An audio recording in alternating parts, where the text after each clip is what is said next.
We're back for another pod, back after Oklahoma dispatched of SMU over the weekend, back before the Sooners head to Tulsa, and back with Guer-in Emig for the fifth episode of the Letterman Jacket podcast. Guer-in, number 5 on the Sooners roster right now, Andrell Anthony and Woody Washington. Who are your favorite all-time number 5s? So all of sports. Doesn't need to be OU. All of sports number 5s. Favorite number 5s? I'm just gonna land on one, man. The Mach 5. Speed what? Racer. Okay.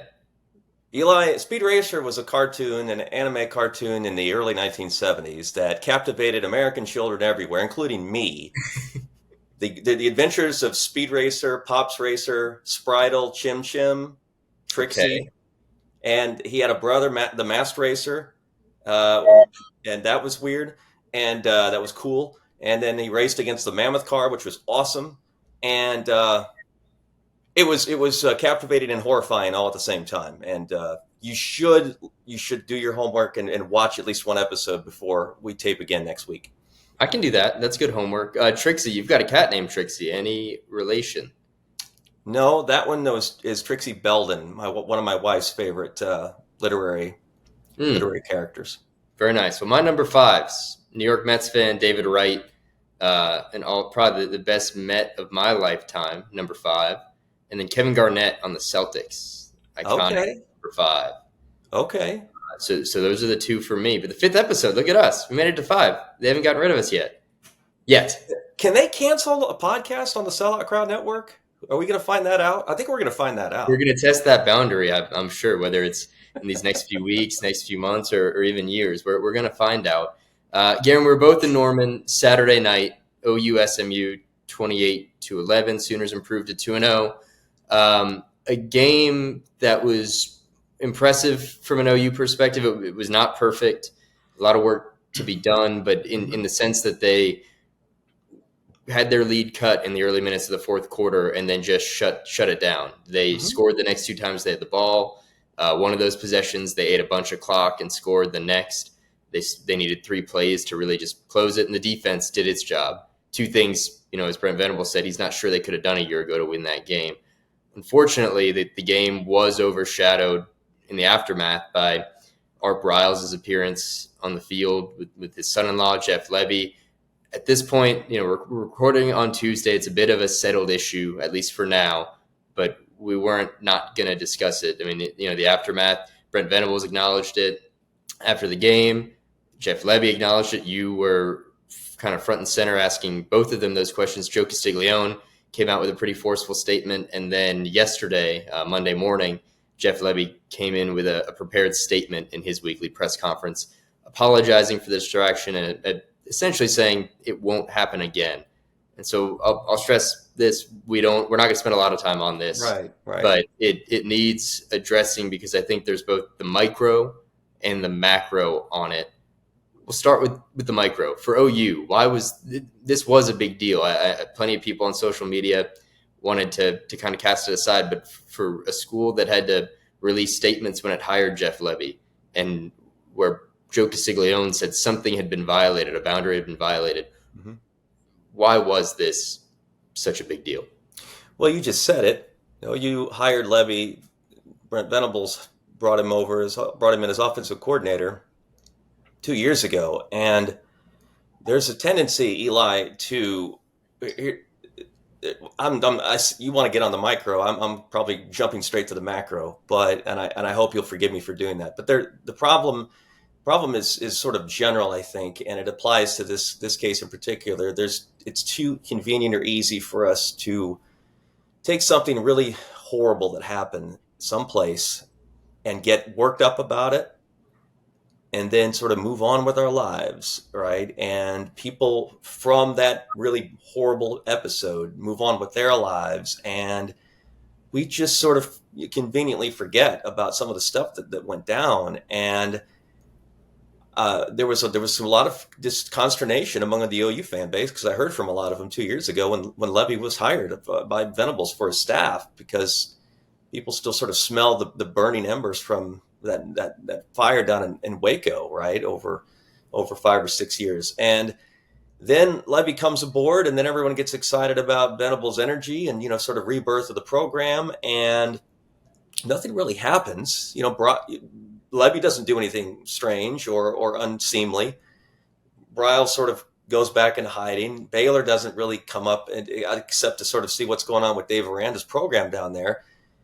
And again, it just sort of gets put on a back burner until it isn't. And when it isn't, when something happens to remind us of something really horrible that occurred, accountability comes back into question, and in this case, it goes for Lebby, it goes for Briles, and it goes for OU. And all three columns that have been posted to Sellout crowds since Saturday night have sort of hit on all three. I sort of took down not Briles, but Lebby in the moment Saturday night because I thought he should have been sensible enough to keep his father-in-law away from Owen Field.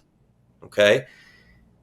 He put out a statement saying that he'd been informed, I think that was his word, by what occurred at Baylor. And I don't know that we can say that if he doesn't stop to think, father-in-law or not, that having Art Briles on Owen Field after a game in OU gear, it's a connection between the current program at OU and the past one that was just toxic at Baylor. So I wrote about the Lebby problem. Jenny Carlson the next day essentially wrote about the Briles problem by calling on Joe Castiglione to simply ban the man from Owen Field. If Lebby's not going to keep him away from the spotlight, then Castiglione should step in and do it for him.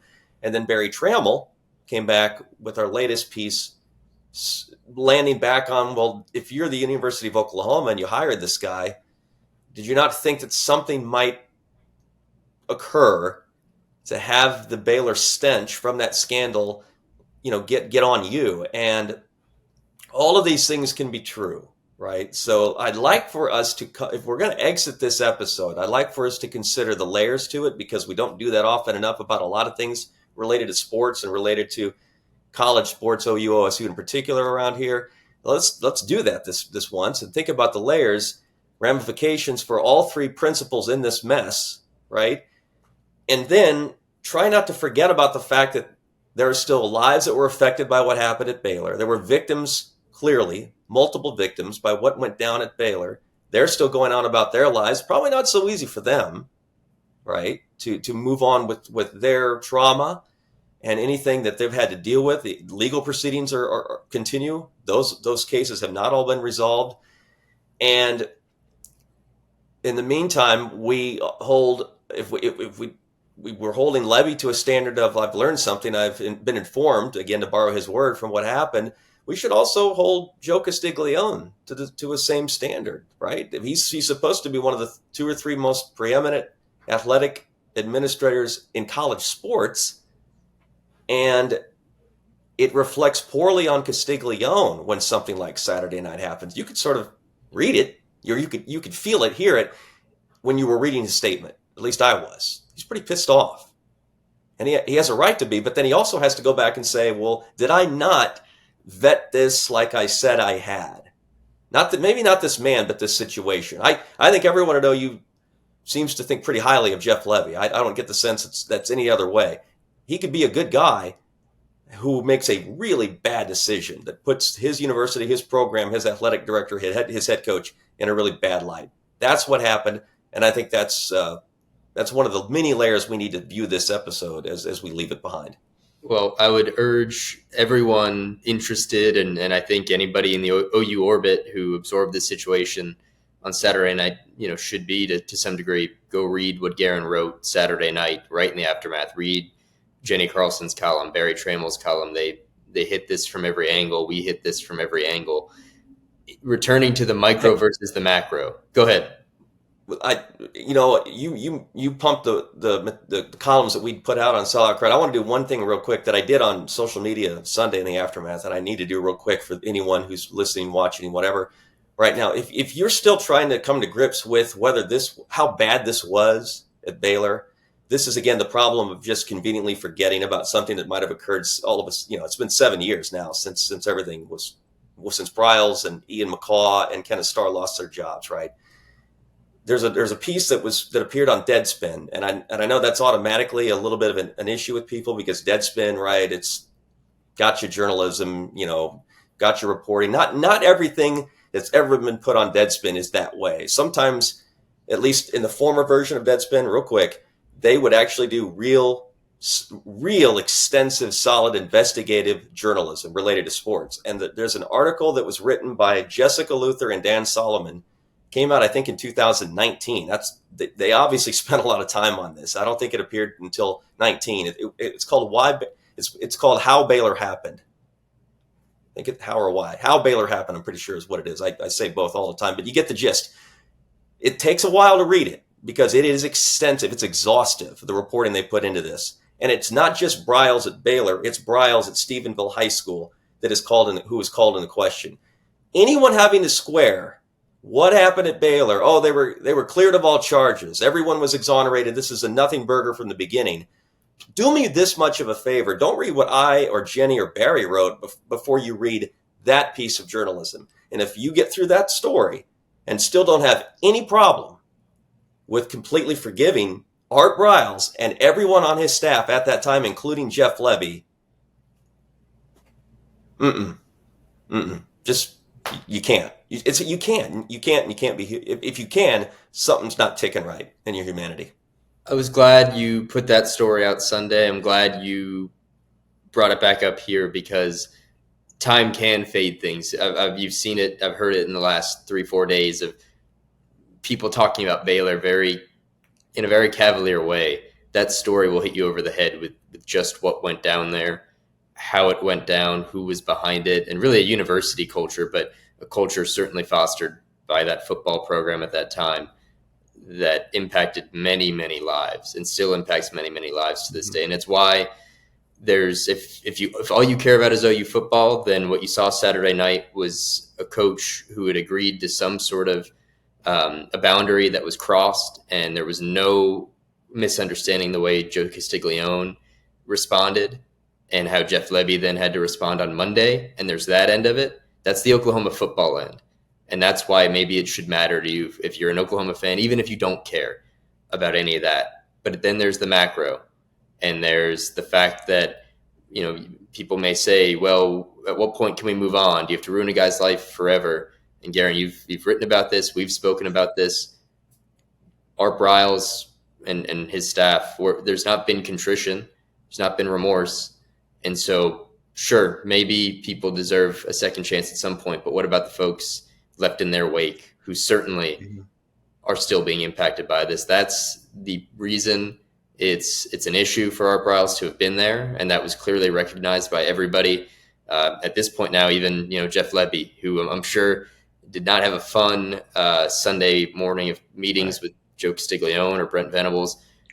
There's that, but then there is the much larger issue of Art Briles, of Baylor, what happened there and what continues. And that's why it was important, I think, for the stories that you wrote over the weekend, Barry, Jenny, and to remind folks just what went down and why it is still such an active issue. Yep. Yeah. We'll move on from there. Let's talk football. Sure. I think we covered it well, but OU 2-0 wasn't perfect. I think you could look at some places where you can find positives. Tawee Walker running the way he did, 21 carries, 117 yards, the unlikely OU running back of the moment, at least. You could look at an offensive line that, by their own admission, struggled. I thought the way they spoke about it this week was interesting. And then a defense that held it down. And with Danny Stutzman at the center of it and Key Lawrence having a big game in the back, where do you want to begin on that win and what we learned in week 2 about the Sooners? Well, you wrote it well coming out, the fact that it felt like a game that if it were played in 2022, that was going to slip all the way through OU's grasp. And I was in the process of putting together a writing plan in the third quarter when SMU kept not scoring, thinking, well, surely one of these possessions, the Sooners are going to, put one in the end zone, put some distance between themselves and a team that's really not doing much of anything, and they're going to get out of here. And then all of a sudden I look up, it's 14-11. I got to get back on Elon's machine and say, this is going to come down to an offense that is spinning its wheels, figuring out a way to move forward again. And then on that drive, we finally saw Dylan Gabriel get into some sync. The run and the throw finally mesh a little bit. They go down, and they still made some mistakes, right? They still did some things to hurt themselves, but they stuck one in the end zone, make it 21-11, and then you felt finally that, you had a grasp again of things. So difference between last year and this year, sometimes it's as simple as a result. That might be an L, and Venables said as much in his post game, as did a few players afterward. We talked a lot about the defense going into the game and how it was going to get a better test clearly than what it got against Arkansas State. Say the Sooners passed pretty well Saturday night. It wasn't perfect. There were receivers running open more than once. I don't remember that happening in week one. Still not making a lot of plays in the backfield, either TFL, sacks, that kind of thing. That going to have to get there, going to have to get home, especially when the Big 12 comes around. But again, more players making more consistent plays, like we saw in the opener, was a theme, I think, for Venables' defense Saturday night. And I would, if it were me, and if I was looking at doing better than 6 and 7 this season, from an OU perspective, I'd start there. Just again, much better all around from the defense, from more contributors. That's, I think, where the optimism has to be, is in this start on defense. And I wrote something that went up this morning at selloutcrowd.com, comparing this start to what the Sooners did a year ago. Because this time last year, and it extended to week 3 with that performance in Lincoln against Nebraska, this defense looked great. 13 sacks through 3 games. They were humming. People were talking college football playoff, and then we know where it went from there. Yeah. OU gave up something like 461 yards per game and gave up 37 points per game over the final 10 they played. So that this can be a month that tricks you, but there do appear to be some real things about this defense and what they're doing well. They're tackling better. That's been a topic that's come up. I think as much as we got beat over the head with competitive depth in the spring and the summer and into the fall, it's showing. Kip Lewis doing what he's done at linebacker behind Danny Stutzman and Jaron Kanik. They didn't have that a year ago. That's why David Agwegbu, Deshaun White, Danny Stutzman all played over 900 snaps, and why this team looked tired late in games. Peyton Bowen, I mean, he might, at a certain point warrant his own segment, making plays immediately, but that's also just another guy they didn't have in their secondary. I went back and looked at the PFF numbers from late last year.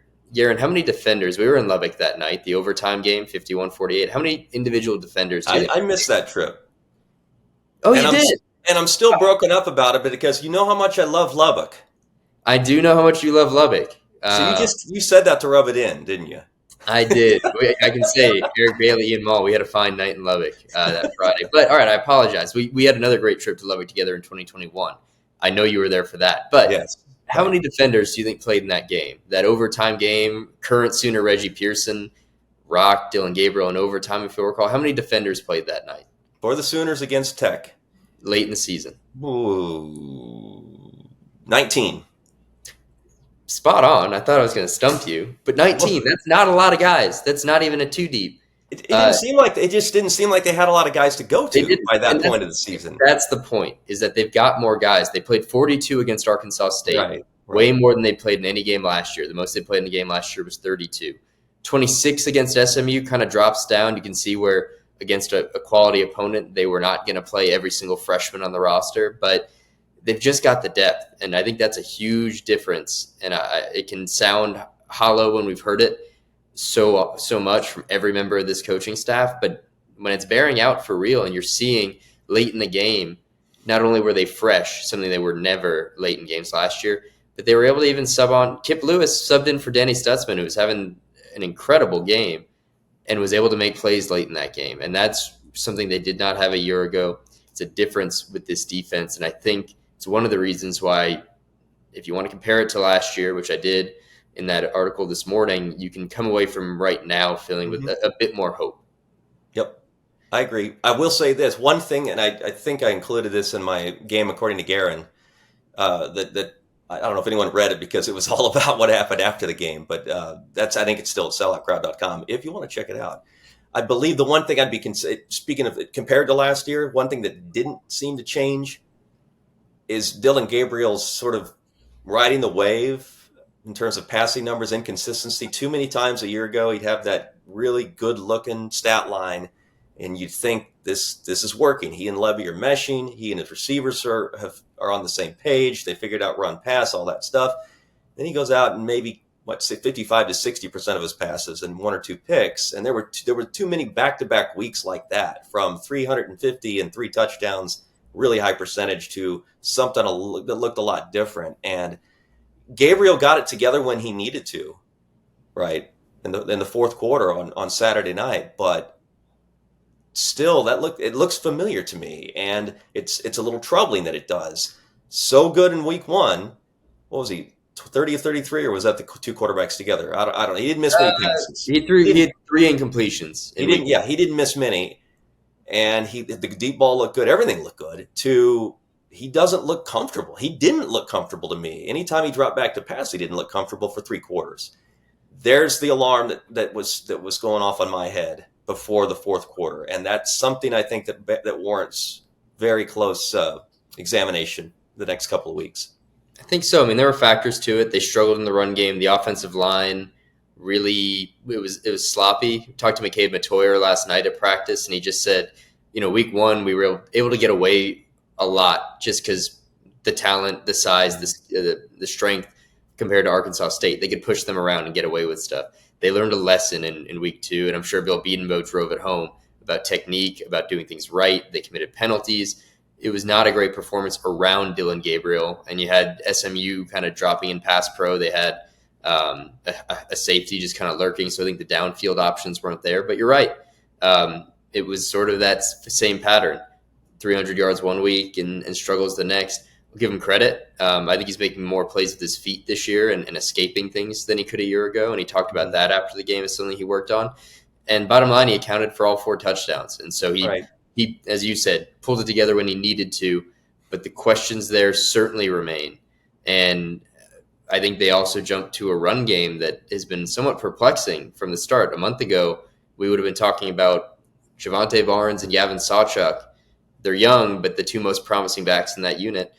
I think they combined for 3 carries Saturday night. Marcus Major struggled. I feel comfortable saying right now, and I don't mean this long-term into October or November, but right now, through 2 games, I don't think they have a better running back than Tawee Walker. Mm-hmm.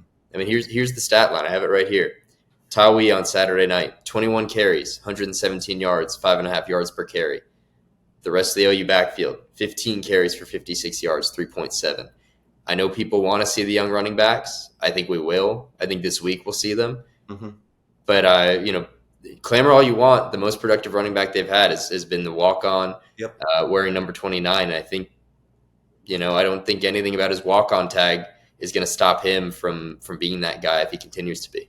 Yeah, reminds me a lot of Ramondre Stevenson, and not just because he wears 29. He just gets tough yards. He gets you what you need and then some, because he's just a little bulldozer. And it's a good story, but it's about to become a more important story, right? I mean, the walk-on story is always cute and gets people to really love a team going into a season, but then you see the walk-on perform, and then it takes on a completely different meaning. They really need this guy, this walk-on.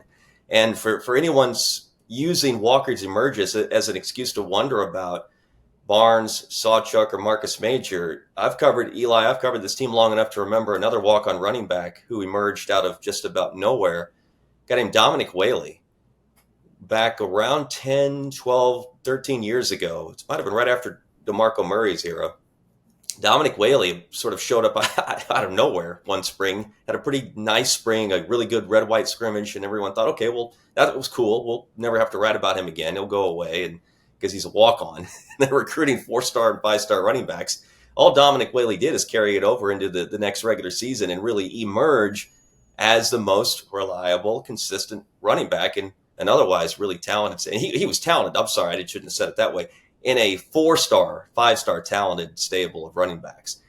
I don't think anyone cared by the end of that season whether Whaley was a scholarship, a no-star, or a walk-on. They just appreciated his contribution. That's how OU fans have to look at Walker moving forward.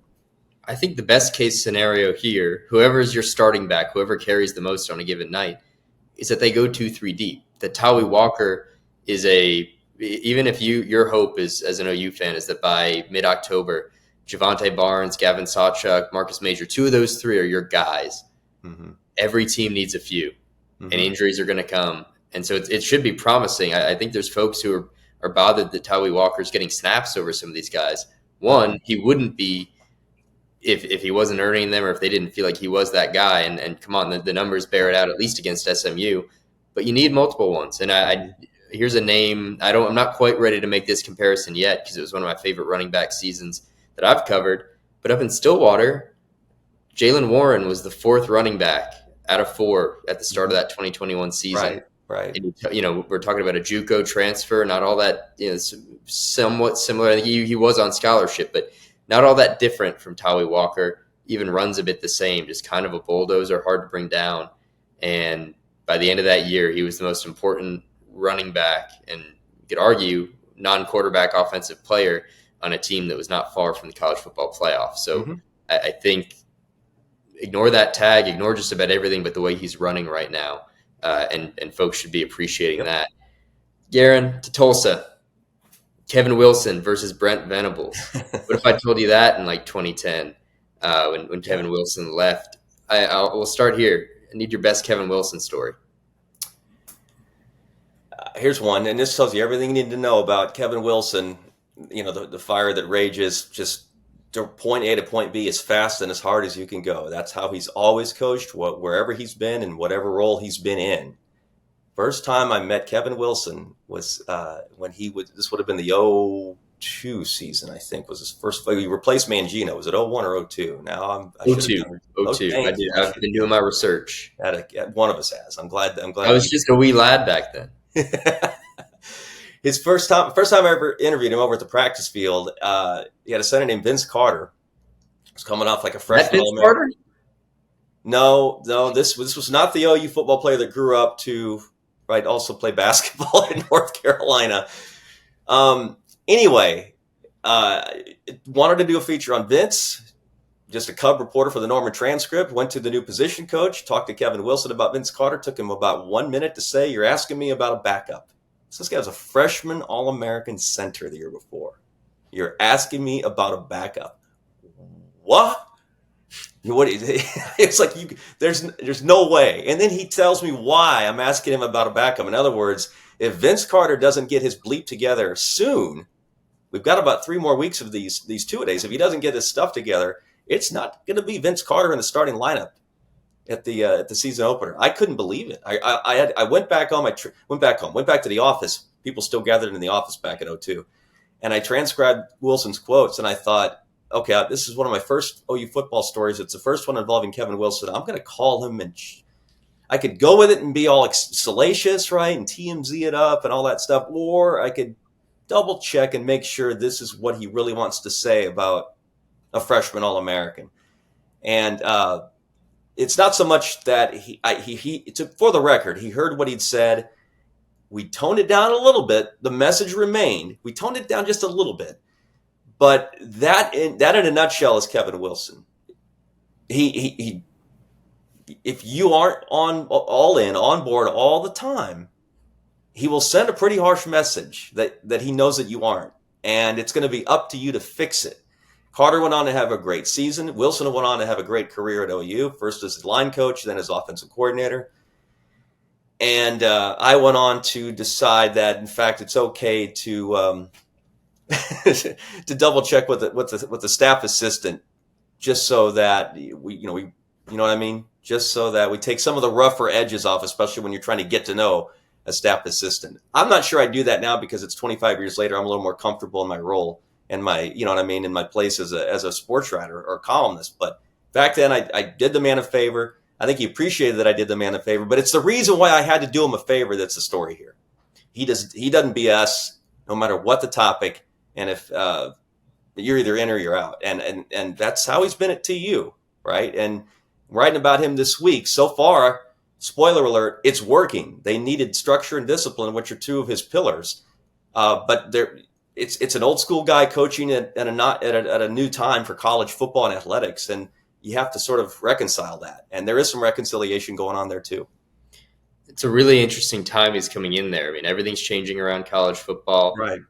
You might have predicted that when TU had an opening, they would have gone young. They would have gone up and comer, a guy who hadn't done it somewhere before, but instead they've gone for Kevin Wilson, who's been around, who is hard nosed, circumstances under which he left Indiana, as you lay it out, but positive and negative. He is intense.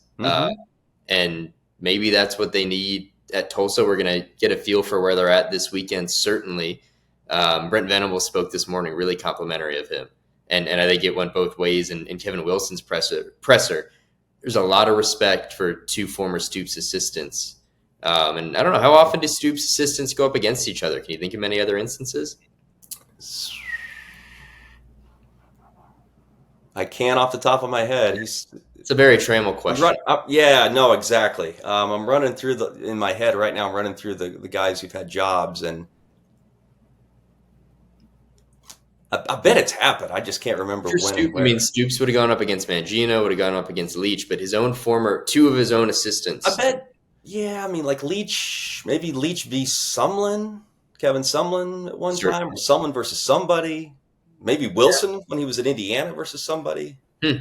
Whether Sumlin or Leach, or not as many as there used to be out there. But it's a good question. On the injury front, got 3 updates today. I think the most interesting spot to be watching for OU this week is on defense and at the cheetah position, because that's a point of strength when you've got Dasan McCullough and Justin Harrington healthy. But right now, we can't be sure about either. Justin Harrington had a knee brace on in the second half Saturday, made kind of the game icing interception. We saw him in a wrap last night around his knee. And today, Brent Venables, he was brief, but said still banged up. So see on him. Dasan McCullough, ankle injury week 1. He dressed on Saturday, but didn't go through pregame warmups, didn't play. Brent Venables says he's hopeful. But that's a spot that, neither one of them goes, or one of them goes but isn't fully there. And considering the fact that this is a game where OU is favored by 26 points, and they may not need to lean on a guy if he's not 100%. You wonder who else might get in there. That might be an opportunity for Peyton Bowen. Reggie Pearson, another guy I think you'll see in that role. It's perhaps, as I said, if this game goes as many predict, it may not be so critical who they have in that cheetah spot. It might be a week to give Peyton Bowen that opportunity, but it's a spot to watch. And certainly if these guys are still, recovering in the coming weeks, we're talking about Big 12 play, and it becomes a different conversation. The other one, Guerin, former Booker T. Washington Hornet, Gentry Williams, expected back. He's going to be a captain and playing in his backyard. I think it's pretty cool. I'm sure we'll be writing about it later this week. As a fellow Hornet, what are you most excited about for a guy to come play at TU, be a captain, all that Gentry Williams has kind of gone through in the last year? Yeah. It might be pretty cool. Well, it's not just last year, Eli. His career at Booker T was marked by setbacks, injuries, and more injuries, and injuries on top of the second injuries. And it just never really, you could see it early when he was just a tyke, essentially, freshman at Booker T, the potential. And you thought, gosh, wait till this kid is a senior. It's going to be a national race to get him. And we were thinking quarterback, not defensive back. And because of one thing or another with his health, it never clicked. It just never clicked like it should have. I love that he got the chance despite the setbacks in high school. Love that he got the chance to play at OU. And yes, I am looking forward to seeing him at Chapman Stadium in front of, I'm sure, a lot of family on Saturday. I mean, we'll see where this goes, but he, after all of that, has gotten his chance, and he started, the last 2 games. And I think as long as he's healthy, he's going to be that guy. So he's getting his opportunity at OU, perhaps the one, he was always meant to at a Booker T. And it will be cool. I think we'll be talking to him at practice tonight. I'm excited to hear what he's got to say before getting to go home. Guerin, we're going to close out, as always, with a game of Guer-in or Guer-out. Not yes or no. Not C or no, not yay or nay, but Guer-in or Guer-out, Guer-out.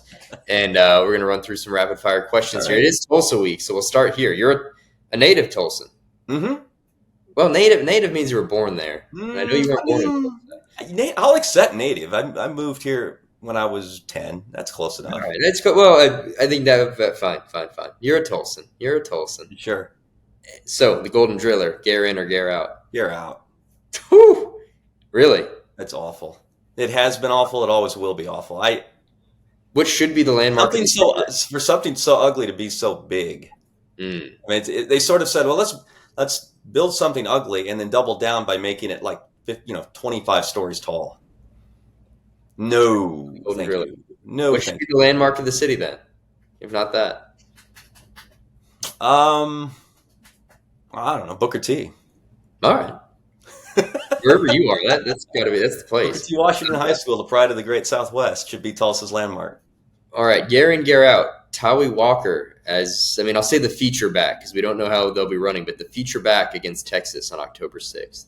Guerin. Guerin. Mm-hmm. So you've got faith that this is going to last. Yep, I do. All right. He had 17 tackles the other night, one shy of a career high. Danny Stutzman to lead the Big 12 in tackles once again in 2023. Guerin, I think, of course, he only had 4 in week 1, didn't he? That's cop out. Guerin.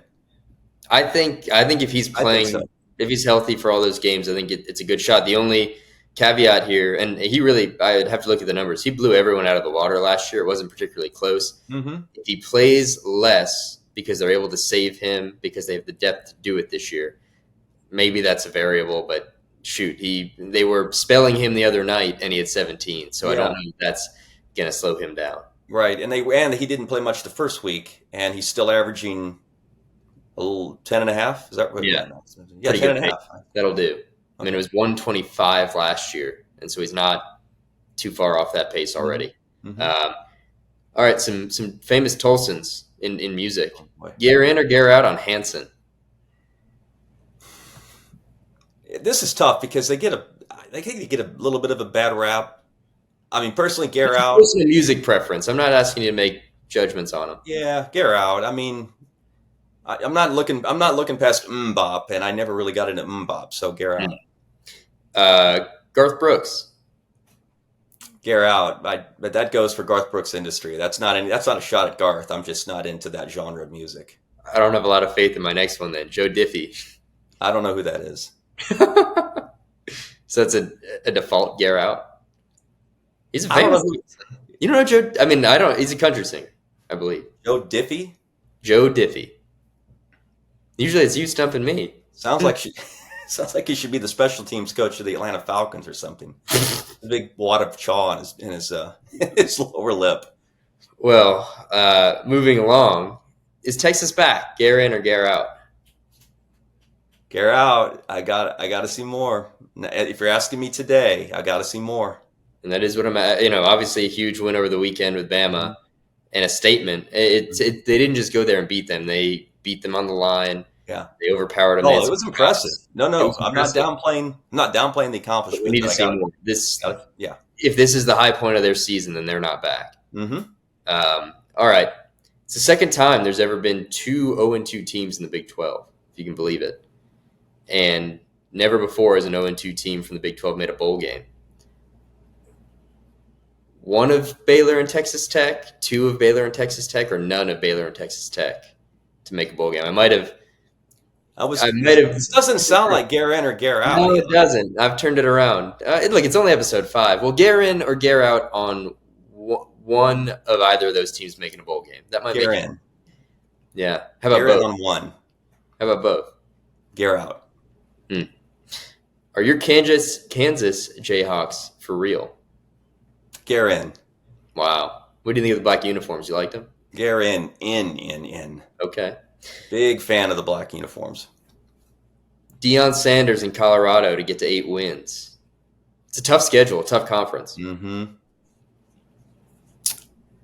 Colorado State this weekend. It's great. I'm rooting for the story, so I'll say Guer-in. I think it's there. Colorado State, Stanford, Arizona State, Arizona, Washington State gets them there. They beat Colorado State. They only have 5 more they got to collect after that. Right. So, yeah.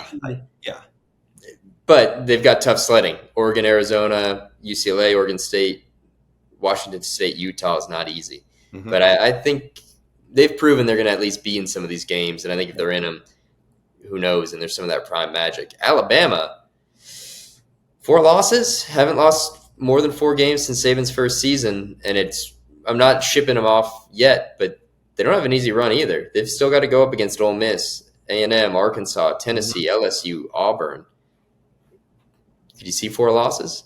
Guer-out. Yeah. All right. Yeah. Last one, most important. Booker T. Washington has a intercity game with intra-city game with McLean Friday night. Mm-hmm. Guer-in or Guer-out on a big Booker T win. Oh, well, that's Guerin. That's going to be no matter what opponent you're asking me about. Now, realistically, I've seen their scores. Got some. Coach Brown's got a little work to do, I count on him to get it done. But if you're asking about in TPS battle, intra-conference, however you want to phrase that, then I think Booker T is a Guerin. No, I know that they're a Guerin. You know what Coach Prime would ask you about Booker T? Do you believe? Do you believe? We're going to finish it there. Guerin, I'll be coming to your area for this Tulsa game on Saturday. Mm-hmm. But until then, you can find us, as always, YouTube, Spotify, Google, Apple Podcasts, everywhere you get your podcasts. You can find it. And you can find all of our coverage at selloutcrowd.com. Got loads of stuff. It's not stopping. I've been waiting for us to go off a cliff, and we just haven't yet. And I don't know that we will. So find our coverage there on the Sooners, on all things sports in the scene here in Oklahoma. The Mach 5 would never go off a cliff. Never, ever. And that's what we are. I can't say that confidently because I still don't know what the Mach 5 is. But the Mach 5 is not going off a cliff. Neither is the Letterman Jacket podcast. And we will be back. Hey, how about that? Show and tell. And that is how we will go out today on the Letterman Jacket pod. Thank you for joining.